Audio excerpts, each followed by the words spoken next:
Okay, so today, Pūrvā Phālgunī Nakṣatra.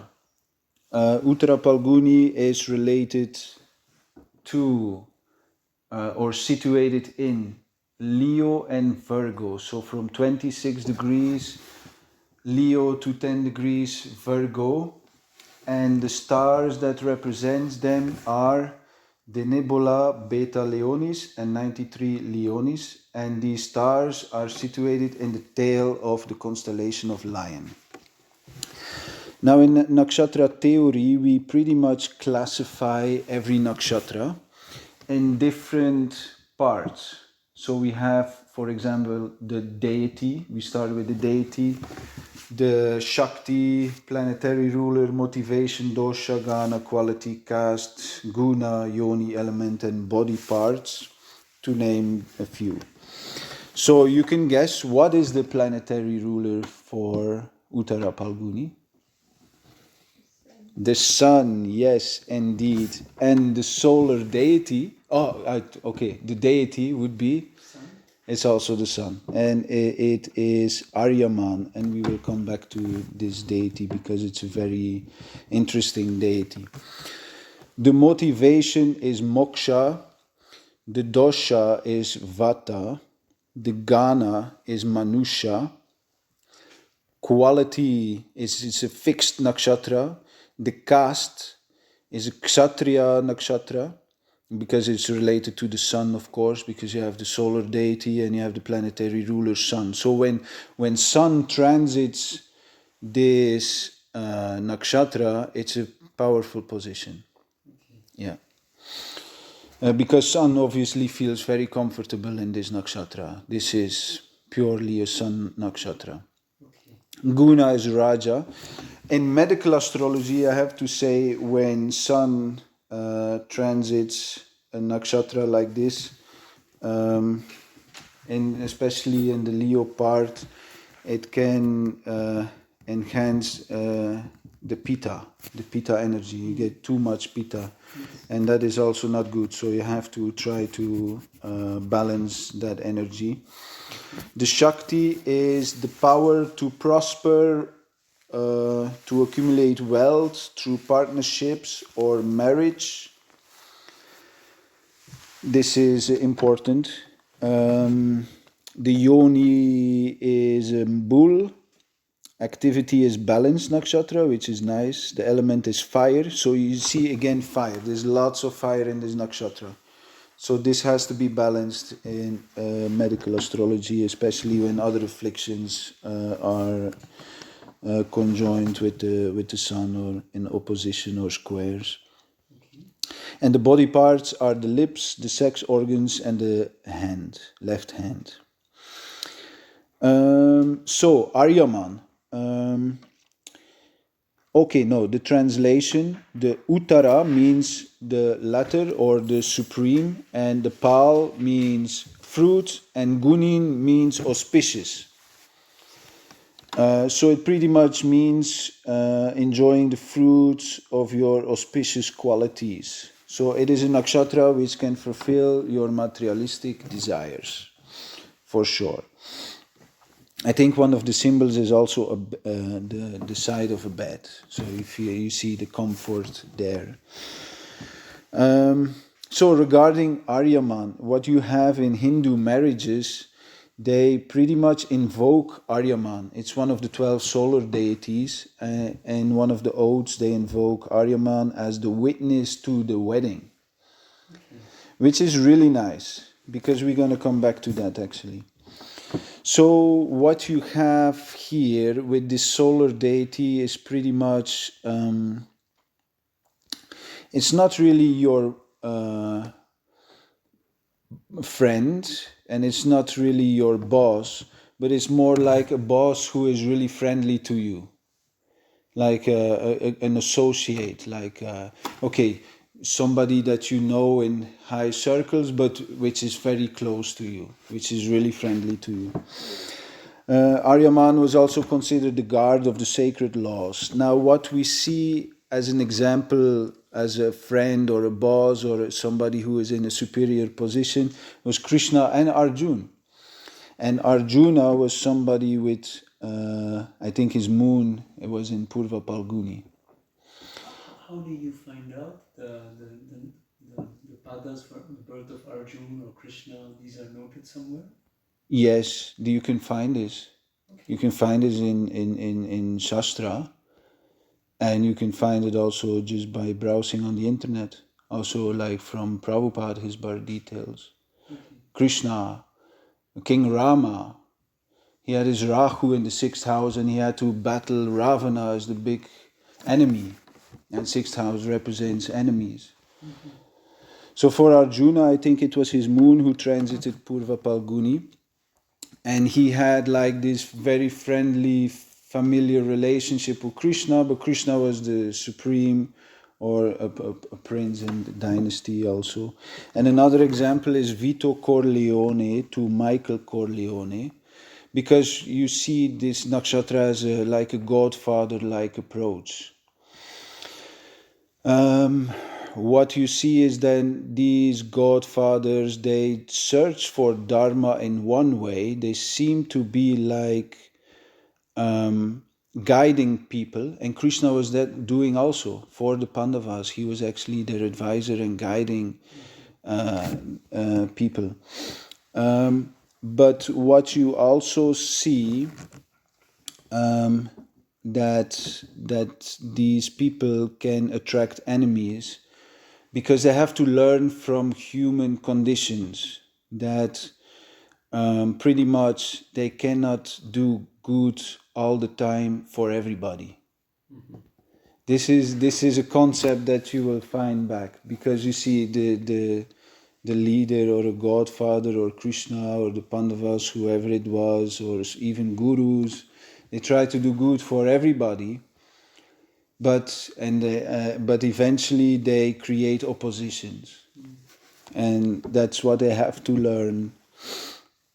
The sun gives them amazing courage. Actually, when they are in difficulties, they're very courageous people. If you have positions in Uttara Phālgunī, you might just have friends in high places. Also, or in high positions. Another example is the James Bond type, because it's pretty rajastic, and you see many people marry multiple times also with this nakshatra. And James Bond, he was, of course, we know his story.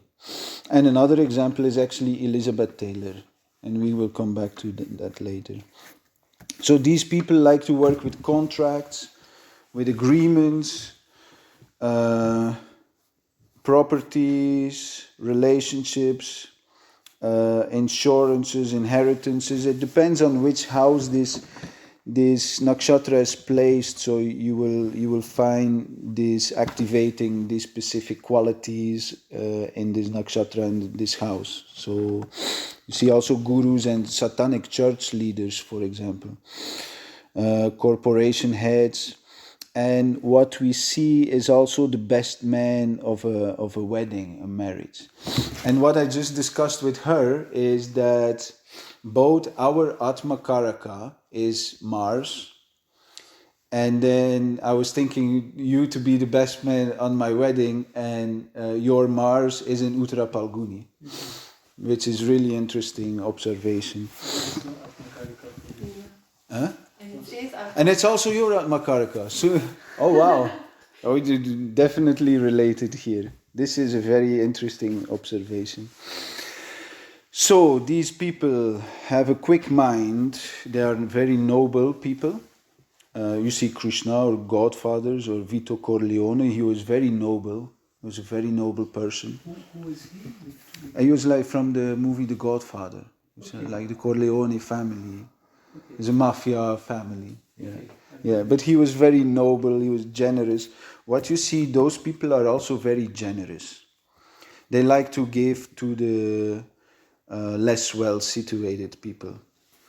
They have high honors, and what you see sometimes, they also engage with people of a lower class. They have bad associations sometimes, or they have to deal with it.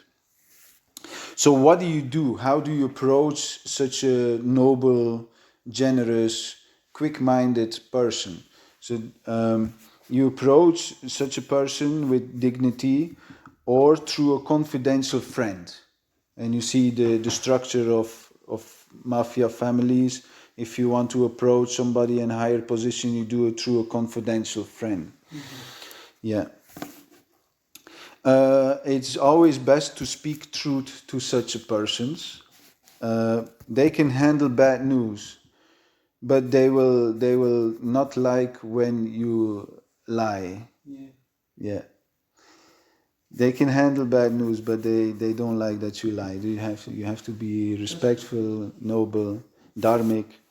They can be very calculative, and if you approach those people, you should know your facts before presenting them, because they're very quick-minded. They are very insightful, and it's best to be sure of your logic.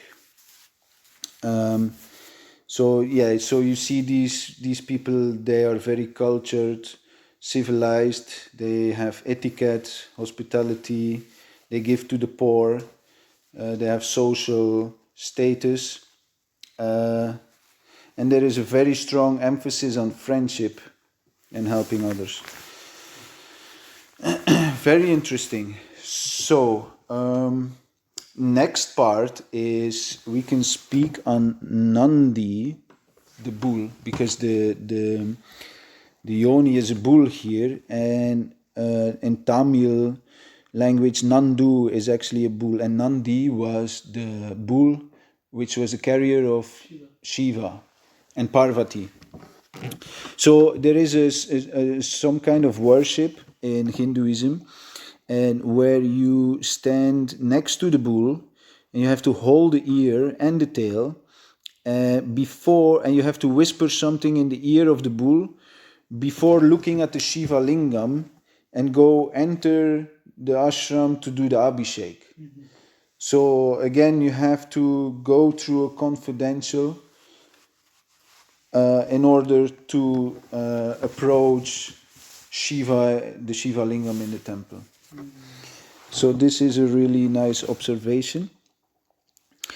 Because the symbol for Pūrvā Phālgunī, is it a bull? The yoni, yeah, the bull. Okay. Yeah. So yeah, and then now when we put traditional belief into modern perspective, many modern astrologers now believe that actually the lingam is a nuclear reactor, and inside is a water cooling system that rotates. And what you do for this abhishek is pour drops of water to keep the Rudra calm. It's called the Rudra Abhishek, to keep the nuclear reactor cool, so it does not explode. Yeah. Okay, interesting observation. And then next, a few people with Uttara Phālgunī, like discussed James Bond, he had many women because the body parts are also related to the sex organs and the lips. Elizabeth Taylor, she was very attractive to the opposite sex. She was married 8 times. In her life, she was married 8 times. She was an actress from the 1950s. She had teenage stardom. She was born into wealth, media, celebrities, and she had assembled one of the most expensive collections of jewelry that was in those days, which was, yeah, this is Uttara Phālgunī. It's very, it can give enormous wealth to a person. But what you see, and also her family in London, when she stayed in London, was connected to a politician called Colonel Victor Cazolet, who acted as her godfather. So her family, she was immediately well connected to people in high positions. But what she did was give charity, and it was through the, I think through the AIDS Foundation. Yeah, which was a very famous charity in those days that she founded. Yeah. Now on the other side, apart from all the passion here, because the guna is Raja, of course, and can be lots of Raja there, depending which position and which planet is transiting.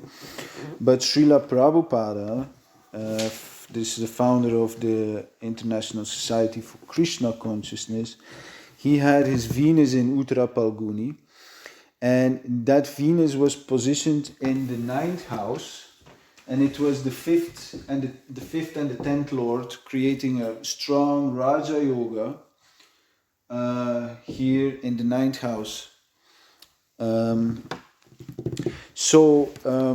And he was very devoted to his guru, and he was very affectionate towards others. However, it is said that he had enemies, and also his guru. There was actually a murder plot on his guru. So he attracted enemies, and through this position we could assume that people who make the poison case, that there could be truth in that, through this position, obviously. Because it's a very well-known common theme that these strong positions, even though very devotional and affectionate, that there are enemies. Yeah. What you see, for example, if the 7th Lord is in Uttara Phālgunī, that can make persons very devoted to the spouse, for example. For Srila Prabhupada was in the 9th house, obviously, activation of Guru. But if the 7th Lord, for example, could be very devotional spouses. If the 10th Lord is in Uttara Phālgunī, what would it be? 10th. The 10th Lord. To your career. Yeah, to your work, to your job, to your career, to your success and status in life. So just to check, the 9th, which is the house of spirituality? It's the 11th house, yes? No, the 9th. Yeah. 9th is the house of spirituality. Yeah. But this is a Lego rising, so it's Aries here in the 9th house. Okay. So this one is not the ascendant, this is the 9th house. Okay. So when the 9th Lord would be Mars in this case, would be positioned here on the high degrees of Leo, there would be the 9th Lord would be in Uttara Phālgunī. Okay. And that would mean you're devoted to your guru, to your father, to your king, etc. Okay. Yeah. You could see that Arjuna was in fact very devoted to Krishna. So we have only once the Uttara Phālgunī per month. For the moon transits in every nakshatra per month. Per month. Yeah. And the sun in per year.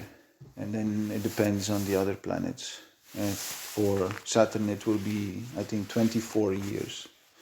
No, because he goes retrograde a few times, so it's going to be between 20 and 30 years. How long it stays? Saturn does about 2.5 years per sign. Per sign. Per Okay, sign. so But he goes retrograde a few times. So it's going to be more than 24 years. Mm-hmm. Yeah.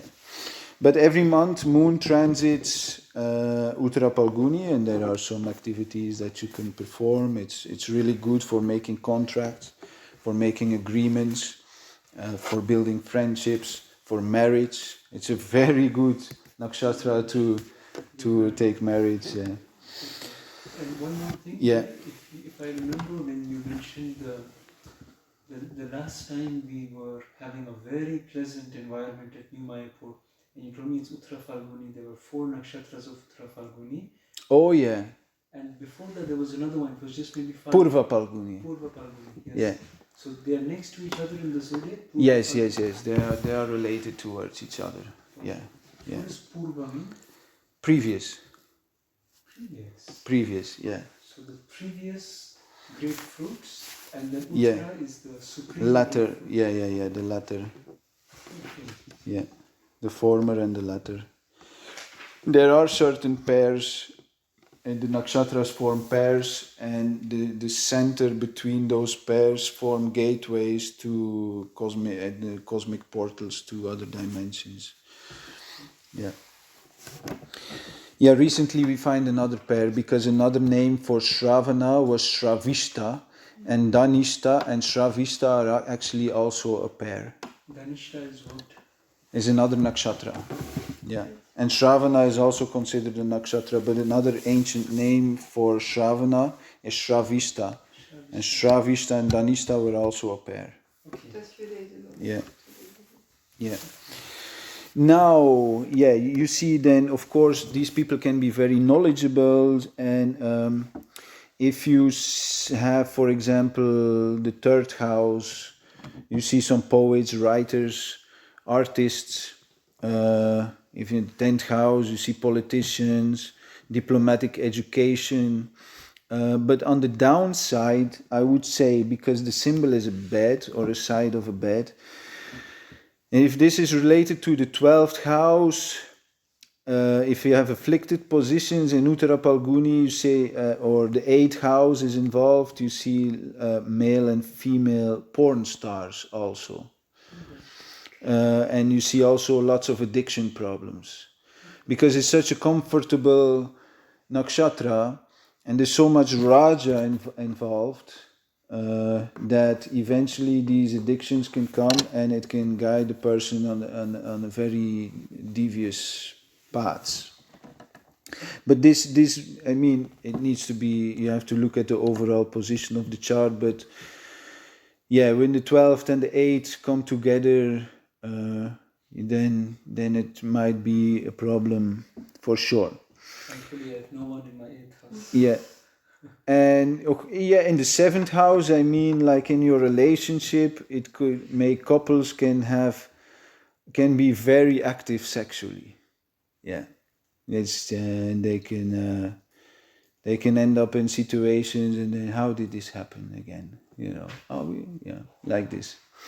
If a couple was going to get married on Uttara Phālgunī, the ideal partner would be someone with Pūrvā Phālgunī. The ideal partner. Then you have to look at compatibility, and I would say no, because there's only one nakshatra from each other. Okay. Or it depends on who's the male and who's the female, because you have a street dirgham, right? And you need like minimum 14 nakshatras away from each other. Can you repeat that again? So the female nakshatra should be minimum, I say around 12, 14 nakshatras away from the male's nakshatra. Okay. Otherwise, that forms like an obstacle called street dirgham, and the female or the lady in this case will feel like she needs to like lead this partnership in a certain in lead the partnership, show the direction, and she will feel maybe not so comfortable doing that when he is constantly have to follow after her. Yeah, there's more to street dirgham, but this is just a basic explanation. Okay. Yeah.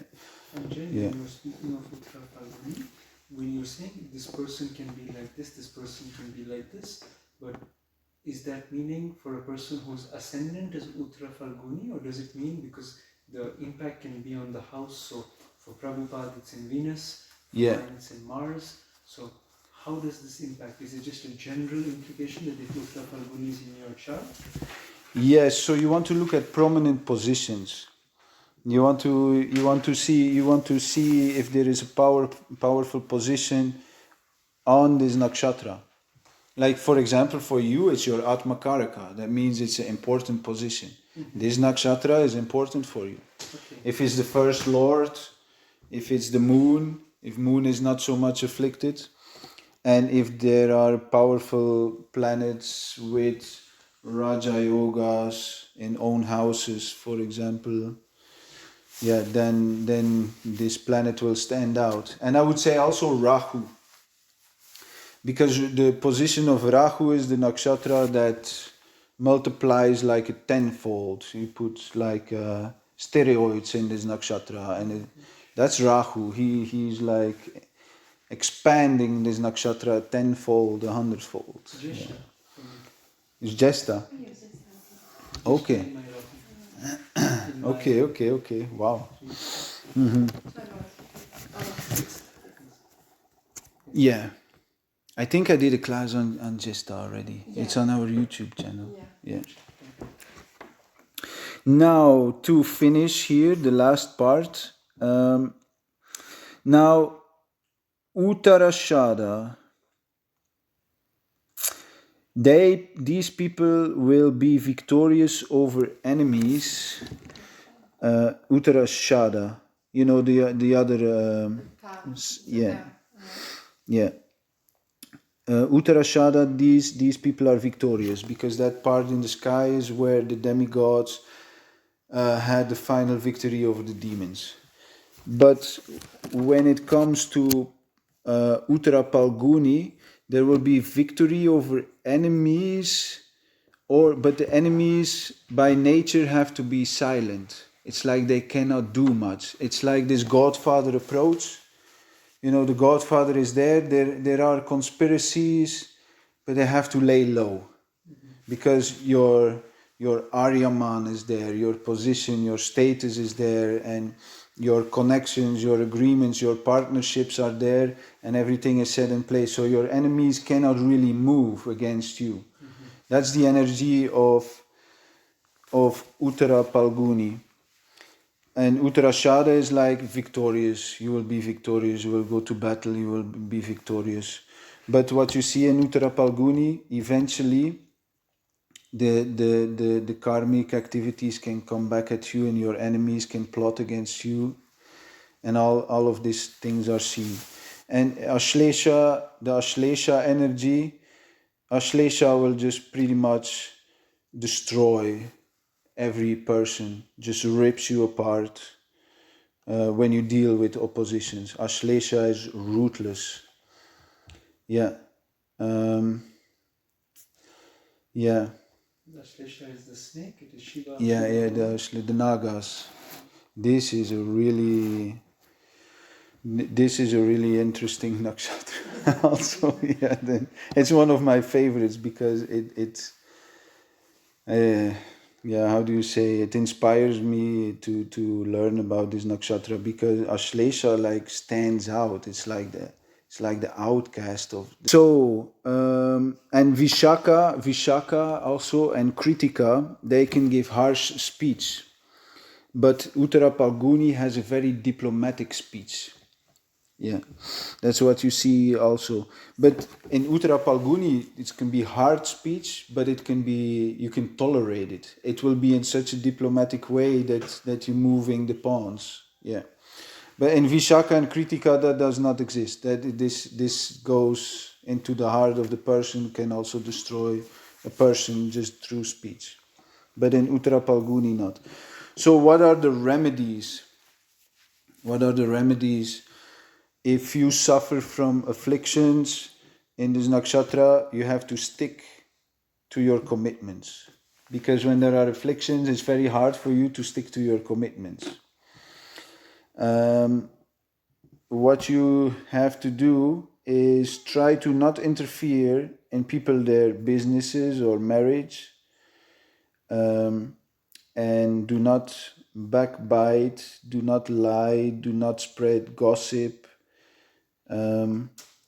This is what these people have to learn when there are strong afflicted positions. And focus on the energy of union.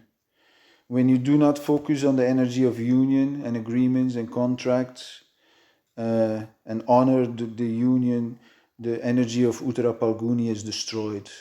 And that's where you create enmity and oppositions. Very interesting. Yeah. So that was it.